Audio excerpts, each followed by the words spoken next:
Zombies, the living dead, returned from the grave to bring terror upon your hearts. They might be a flight of fancy, a thing of horror stories, but they raise an interesting question. What would happen if one day you awoke to find yourself among the living dead?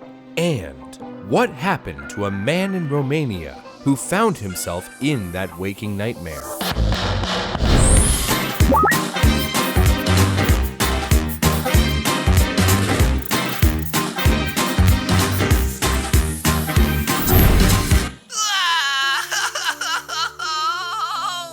I can't believe he's gone! Are you sure about this? It's the only way to clear my name. They can't impersonate lukewarm if he's been iced.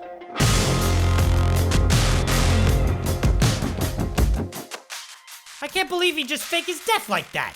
Think of Monica, Luke. You're breaking her heart.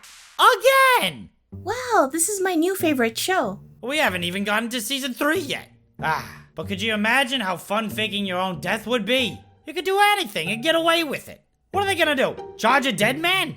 Plus I'd be a zombie, technically. Actually, it's not as fun as you think. Oh great, here comes the killjoy. For all the mischief you'd think would come with being pronounced legally dead, there are enough frustrations to leave you dead tired. But first, today's episode deals with laws and legal statuses. We're not lawyers. Please don't take anything we say as legal advice. And with that out of the way, let's get into it. Constantin Reliu was a Romanian man who had moved to Turkey for work in 1992, leaving his wife behind. After losing contact with him in 1999, his wife believed that he'd perished in the devastating 7.6 magnitude earthquake there in 1999. For 17 years, none of Reliu's family heard back from him. So, in 2016, Reliu's wife was granted a backdated death certificate proclaiming Constantin dead. Imagine his surprise when he showed up 2 years later after having been deported from Turkey for expired documents. As soon as he arrived in Romania, he was detained by authorities who informed him of his untimely passing, even though he was right there, in the living, breathing flesh. The customs officials grilled him on his life, the details of his hometown, like where the schools and factories were, dates of birth of his family, until he was finally released. But that was just the start of his troubles. Once he had returned home, his appeal to annul his death was rejected because he had filed it too late. Which sounds funny, right? Like, you have the person there going, "Hey, I'm alive," and the court saying, "Well, that's nice and all, but you're outside the deadline to prove that you're alive." That's actually quite humorous. But the actual implications are unfortunate. Being legally dead, Reliu was unable to get an ID. Without any identification, he couldn't get a job. The apartment he'd bought in Romania was co-owned with his wife, who lived in Italy, raising legal questions of whether or not it still belonged to him since, well, she inherited it. Reliu was forced to rely on the money he had built up working in Turkey, with some support from friends. I don't get it though. Why did he vanish for so long? Well, the way Reliu told it, it was because his home life was nothing to, well, write home about. According to him, both he and his wife were guilty of infidelity, and during his last visit home in 1999, his wife drank heavily and a strange man showed up on his doorstep at midnight. In his own words, "I cut off ties with everyone, as I didn't want them tracking me down. I knew it was hard for my daughter, but I felt it would be better for her." Reliu's case isn't isolated though. In 2002, accounts clerk Brenda Heist from Lidditz, Pennsylvania, was in the midst of an amicable divorce when she was denied housing support. One day after taking her 8-year-old daughter and 12-year-old son to school, folding the laundry and putting dinner out to defrost, she vanished. Heist's husband was investigated for potential murder charges, but there was no evidence that a crime had been committed. No charges were laid, and 7 years passed until her husband had declared her legally dead in 2009. Her life insurance was paid out, her husband remarried, and the kids grew up without their mother. Then, in 2013, she turned up, very much alive. Heist had made a spur-of-the-moment decision to join a group of homeless hitchhikers traveling to Florida, where she had lived as a vagrant ever since. She slept under bridges, ate scraps, and took under-the-table jobs to support herself. Father of two, Donald Miller had disappeared from his Fostoria, Ohio home in 1986.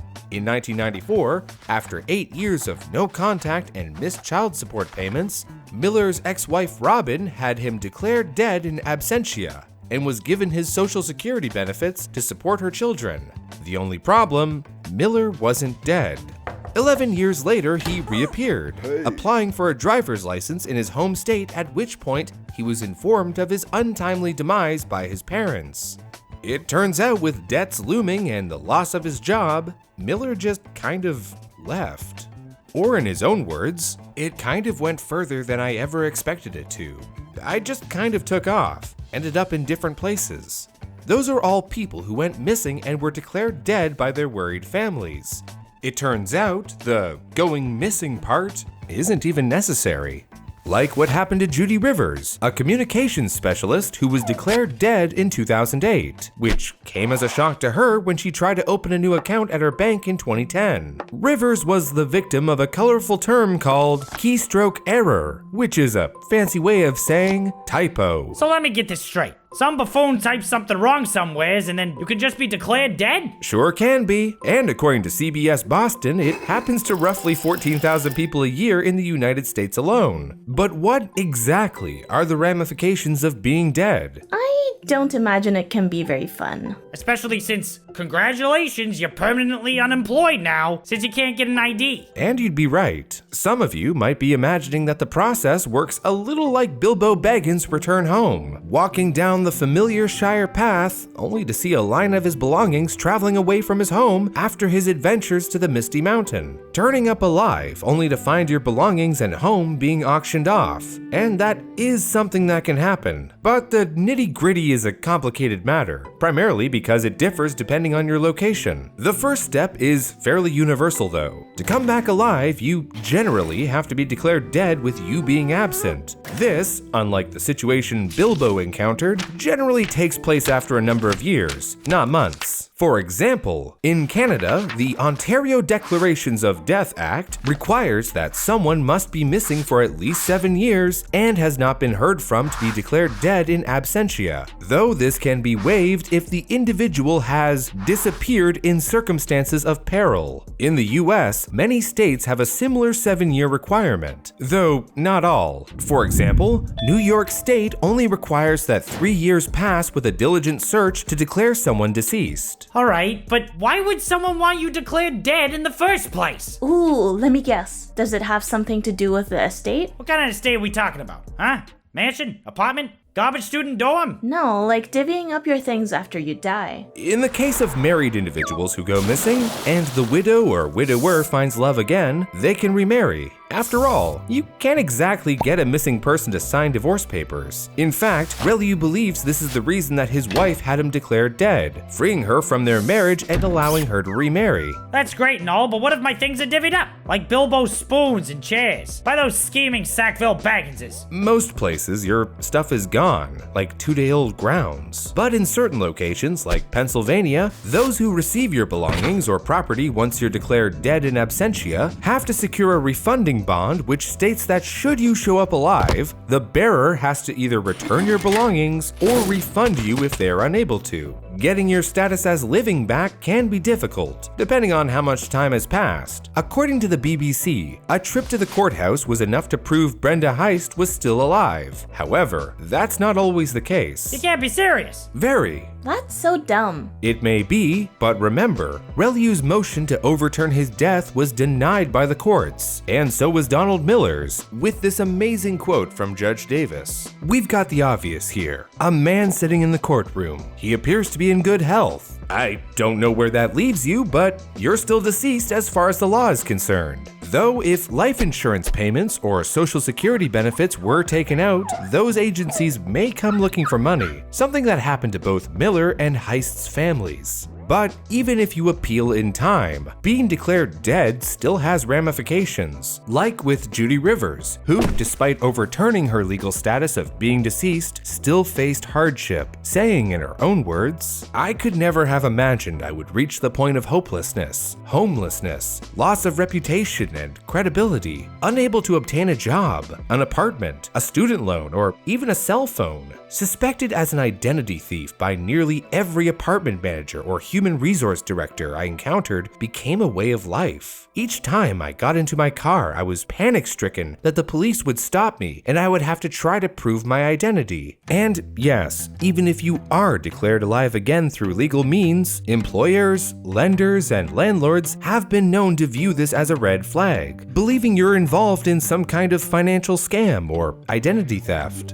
Okay, fine. I take it back. It sounds way too complicated to just be a zombie. But let's say, theoretically, I get accidentally listed as dead.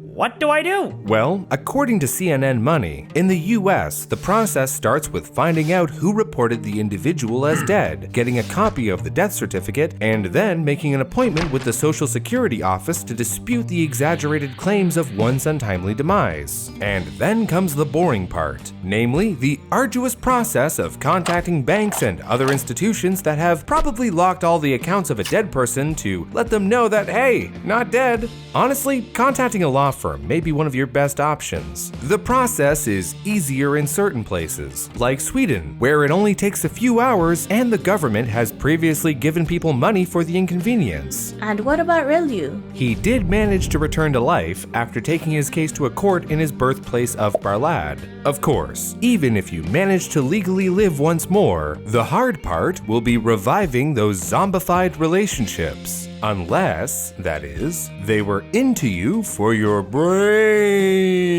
No, Brew, no. Ugh. Don't even think about it.